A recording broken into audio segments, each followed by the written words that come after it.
زندگی بہت خوبصورت ہے. اس کے کئی رنگ ہیں.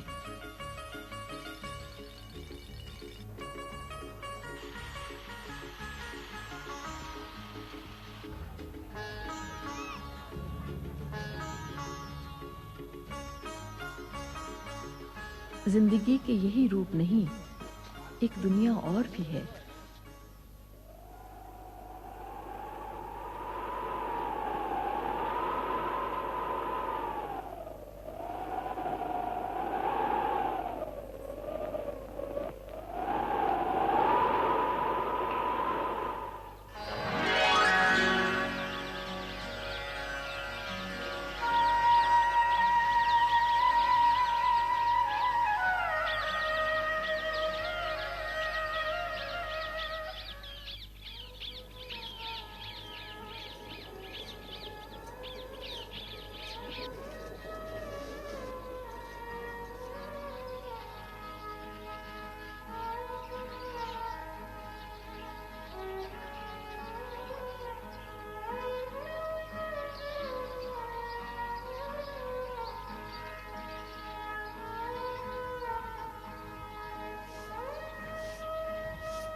تھر دنیا کے قدیم ترین صحراؤں میں سے ایک ہے. اس کا تعلق اس ارضیاتی دور سے ہے جو 4 ارب 60 لاکھ سال قدیم ہے. تھر بر اعظم ایشیا کا 9واں سب سے بڑا ریگستان ہے. اس کا رقبہ تقریباً 2 لاکھ مربع کلومیٹر ہے. یہ سرحد کے پار تک پھیلا ہوا ہے. ضلع تھر پارکر رقبے کے اعتبار سے صوبہ سندھ کا سب سے بڑا ضلع ہے. یہ 2 الفاظ کا مرکب ہے، تھر اور پارکر. تھر کا مطلب ہے خشک خطے اور پارکر کے معنی ہے خشک خطے کے اس طرف. تھر کے مشرق میں نگر پارکر کا کوہستانی علاقہ ہے. کاروں جھر کے ان پہاڑوں میں چکنی مٹی اور معدنیات کے خزانے چھپے ہوئے ہیں.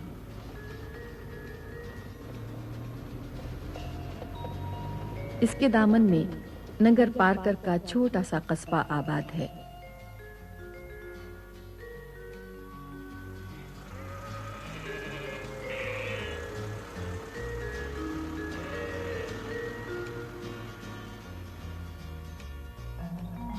مغرب میں دریائے سندھ کے ساتھ ساتھ شاداب علاقے ہیں. میرپور خاص تھر پارکر کا مرکزی شہر. یہ آموں کی پیداوار کے لیے بین الاقوامی شہرت رکھتا ہے.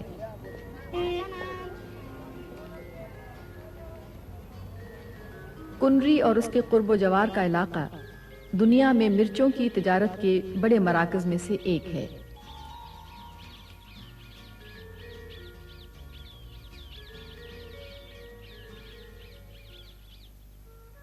مشرق اور مغرب کے درمیان ریت ہی ریت ہے، پیاس ہی پیاس. تھر کا 80% سے زیادہ علاقہ ریگستان ہے، لیکن اس کی مٹی میں عجب تاثیر ہے.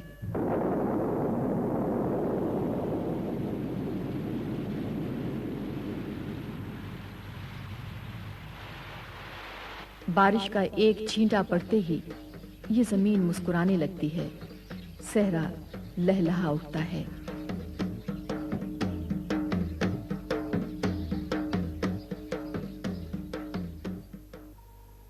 لیکن آنکھیں گہرے بادلوں کو ڈھونڈتی ہی رہتی ہیں.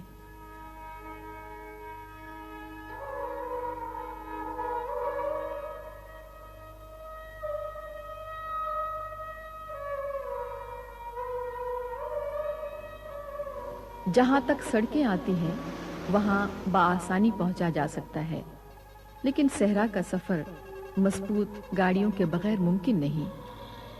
عام لوگ ایک جگہ سے دوسری جگہ جانے کے لیے مخصوص ساخت کے یہ ٹرک استعمال کرتے ہیں۔ انہیں مقامی آبادی کھیکھڑا کہتی ہے۔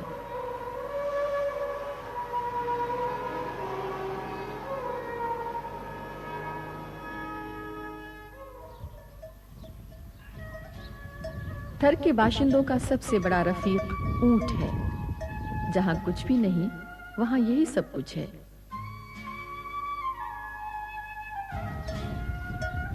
سواروں کو دور سے پہچانا جا سکتا ہے۔ اگر کسی مرد کے پیچھے کوئی خاتون بیٹھی ہو تو وہ اس کی بیوی ہوگی، جبکہ ماں اور بیٹی کو عموماً اونٹ پر آگے جگہ دی جاتی ہے۔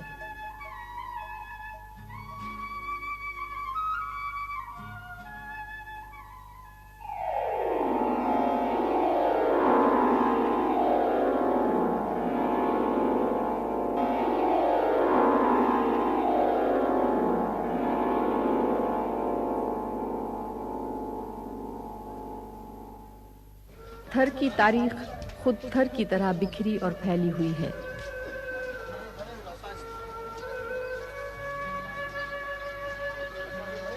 قدیم زمانے میں مختلف علاقوں میں مسلمان، ہندو، بدھ اور جین حکمران برسر اقتدار رہے۔ اب بیشتر آبادی مسلمان اور ہندوؤں پر مشتمل ہے۔ مسلمان اکثریت میں ہیں۔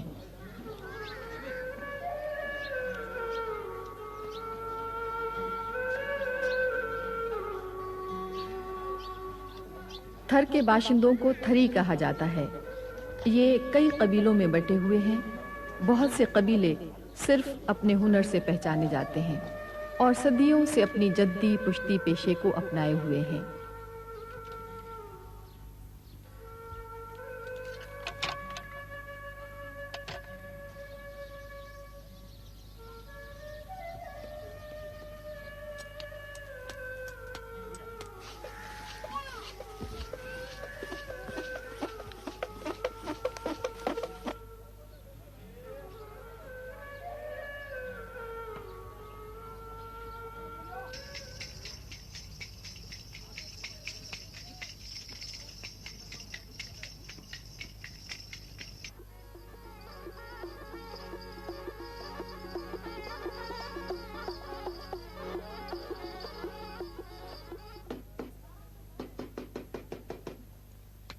تھری اپنے حال میں مگن ہے۔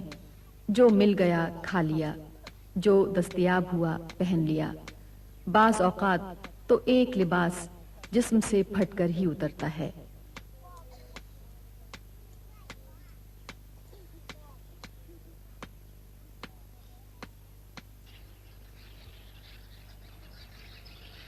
اب بھی یہاں بہت سی جگہوں پر کرنسی کے جدید نظام کے بجائے مال کے بدلے مال یعنی بارٹر سسٹم رائج ہے۔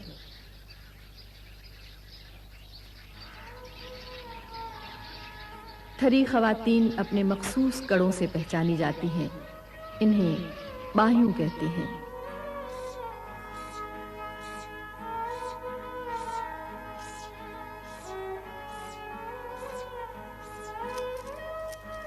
غیر شادی شدہ خواتین باہیوں صرف کوہنیوں تک پہنتی ہیں۔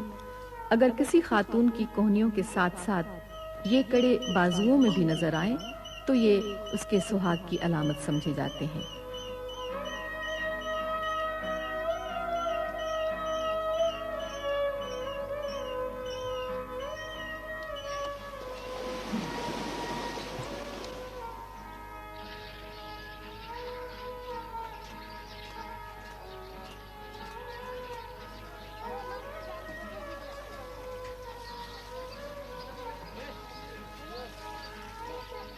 صحرا کی مٹی انسان کو بہت جلد سن بلوغت کو پہنچا دیتی ہے، اسی لیے یہاں 10-12 سال کی بچیوں کی بھی شادی کر دی جاتی ہے۔